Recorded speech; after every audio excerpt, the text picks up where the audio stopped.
ang aral mula sa namatay na puno ng igos, Kuya Bert. Pakinggan po natin ito, mga ginunang tagapakinig. Bibigyan ho ni Kuya Bert na reflection. Kinaumagahan, pagdaan nila'y nakita nilang patay na ang puno ng igos. Naalaala ni Pedro ang nangyari at kanyang sinabi kay Jesus, Guro, tingnan ninyo, namatay ang puno ng igos na sinumpa ninyo. Sumagot si Jesus, manalig kayo sa Diyos. Tandaan ninyo ito. Kung sabihin ninyo naman sa bundok na ito, umalis ka riyan, tumalon ka sa dagat, na hindi siya nag-aalinlangan, kundi nananalig na mangyayari ang sinabi niya, ito'y gagawin ng Diyos para sa Kanya. Kaya't sinasabi ko sa inyo, anuman ang hingin ninyo sa panalangin, manalig kayong natanggap na ninyo yon at matatanggap na ninyo. Kapag kayo'y nananalangin, patawarin muna ninyo ang nagkasala sa inyo upang ipatawad din naman sa inyo ng inyong amang nasa langit ang inyong pagkakasala. Ngunit kung hindi kayo magpatawad, hindi rin naman kayo patatawarin ng inyong amang nasa langit. Kuya Bert, dito sa puno ng igos, yung nakita ko rito, yung ibinibigay na naiso ng Diyos, yung matibay na pananalig talaga. Yung bang wala kang alinlangan na talagang kapag hiniling mo sa Kanya ay magaganap at magaganap. Pero kung mayroong counting doubt sa isip natin, sa ating paghiling, ay hindi pala nagkakaroon ng katuparan. Ang hinihiling mo ito, gaya nung nakaraan natin hong Sabado na yung conclusion ninyo, nakabatay ho sa talagang pananalig. Dito ho kaya't sinasabi ko sa inyo, anuman ang hingi ninyo, sa panalangin, manalig kayong natanggap na ninyo yon at matatanggap nga ninyo. Kapag kayo mananalangin, patawarin muna ninyo ang nagkasala sa inyo upang ipatawad din naman sa inyo ng amang nasa langit ang inyong pagkakasala. Ano pong aral nung sabihin ho na umalis ka dyan, maaalis nga ho? Tungkol din sa pananalig. Ano ang nakikita? Kuya Min, bago ako magbigay ng reflection dito sa binasa mong ito, tumawag si Kuya Ben. Ano yung presidente ng pastoral ng San Martin de Porres, Bacoor. Binabati ka niya. Sabi niya, regards daw sa'yo, kasama yung misis niya, si Sister Emma. No, so, Kuya Ben, magandang gabi sa'yo. Sister Emma, magandang gabi. At maraming salamat sa inyong pagkikinig kahit na nandyan kayo sa inyong sasakyan, pauwi sa inyong bahay, ay pinakikinggan ninyo. Sana nandito ka't kasama namin isang araw. Alam ko makakasama natin yan. Alam kong marami kang mga gawain dahil isa pa ko yan min kasi itong idol ko na ito isa siyang haligi ng Katedral ng Imus, no? Kay Bishop Tagle. Marami kasing assignment na binibigay si Bishop Tagle sa kanya. No? Magandang gabi sa iyo. Magandang gabi sa iyo, Kuya Ben. Kuya Ben at Sister Emma. At ngayon, Kuya Ben, dito sa sinabi mo, alam mo, nakita mo naman, yung igos na walang bunga, namatay.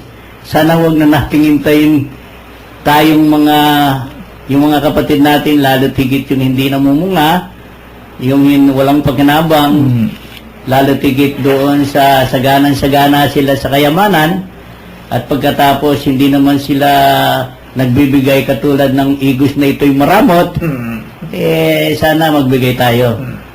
Darating din naman yung oras na hindi tayo, baka magalit sa atin ang Panginoon, bigla na lang kunin ang ating buhay. Kung makikita mo rito, mismo ng mga alagad niya ang nagturo at nagsabi na nagtaka sila, bakit nga nangyari yon? Sinabi ng Panginoon, ito tandaan ninyo, kung ano man ang hingin ninyo, isipin ninyong tinanggap na ninyo. Pero karamihan sa atin, Kuya Min, nag-aalinlangan na? At kung minsan, sana po, bigyan niyo ako ng ganito, sana po, huwag nating lagyan ng sana. Doubt. Oo. Nagda-doubt tayo. Makiusap tayo sa Kanya. Loobin sana niya na ibigay niya yung inihiling natin. At isipin natin, kapag hiniling natin sa Kanya, natatanggapin natin katulad ng sinasabi niya. Ang sinasabi nga niya na tinanggap na ninyo. Ha? So, napakasaklaw nito, kuya. No? Napakatayog ng salita ng ito ng ating Panginoon. At pakatandaan po natin ito, mga ginigili naming tagapakinig. Hindi sinungaling ang ating Panginoon. Hindi katulad nating mga sinungaling. Sana, tandaan natin ang kanyang mga aral. Isabuhay natin ito. At alam mo, Kuya Min, kahit itong mga alagad niya kung minsan hindi rin natutupad yung kanilang kahilingan dahil kulang pa rin sila sa pananampalataya. Pero, nung lukumukob na sa kanila, at nung sila'y bautismuhan na, noong ng Holy Spirit, ay doon, talagang wala na silang dalangin na hindi pinakikinggan ng Diyos. Anong ibig kong sabihin, Kuya Men? Ang ibig kong sabihin, panatilihin natin ang Holy Spirit sa ating buhay. Huwag katulad nga ng naipaliwanag natin kanina, kailanman hindi mananatili ang banal na Espiritu sa isang maruming lugar. Linisin po natin ang ating sarili upang ang banal na Espiritu ay laging nakadukob sa atin. Sabi nga niya, patawarin mo ang iyong nagkasalang kapatid mo o kapwa mo upang matanggap mo ang inihiling mo sa Diyos. Alam mo, kuya, kung minsan, karamihan sa ating mga kapatid o ating kapwa, humihingi sila si Diyos, pero marami silang hindi mapatawad Marami silang hinihingi sa Diyos, kung minsan hindi nila tinatanggap. Tinatanong pa nila, bakit kaya hindi pinakikinggan ako ng Diyos? Suriin po natin mabuti, mga ginigiliw naming tagapakinig, yung ating sarili. Tayo ba ay karapat dapat sa hinihingi sa atin ng Diyos? Tayo ba ay dapat nabigyan ng Diyos? Malinis ba tayo? Kaya nga, tuyanin sa pangyayaring ito, sana makikita po natin sa ating sarili, katulad ng ipinaliliwanag na ito ng ating Panginoon. Maglinis muna tayo, magpatawad tayo, upang mapatawad tayo ng Panginoon. Kung tayo ay nangungumpisa, ito mga ginigiliw naming tagapakinig, kung may sama tayo ng loob sa ating kapwa, kahit na araw-araw tayo nagsisimba, kahit araw-araw at oras-oras tayong humihingi sa Diyos, kung hindi natin alisin ang sama ng loob at mapatawad ang ating kapwa na nagkasala sa atin o pinagkasamaan natin ng loob, ay wala po tayong tatanggapin. Ito ang maliwanag sa sikat ng araw na ipinaliwanag ng Panginoon, Kuya Min, sa binasa mo. Hindi kayo patatawarin ng inyong amang nasa langit kung hindi tayo magpapatawad. Kaya na, Kuya Min, sa mga sandaling ito, siyasatin po natin ang ating sarili. Malinis ba tayo?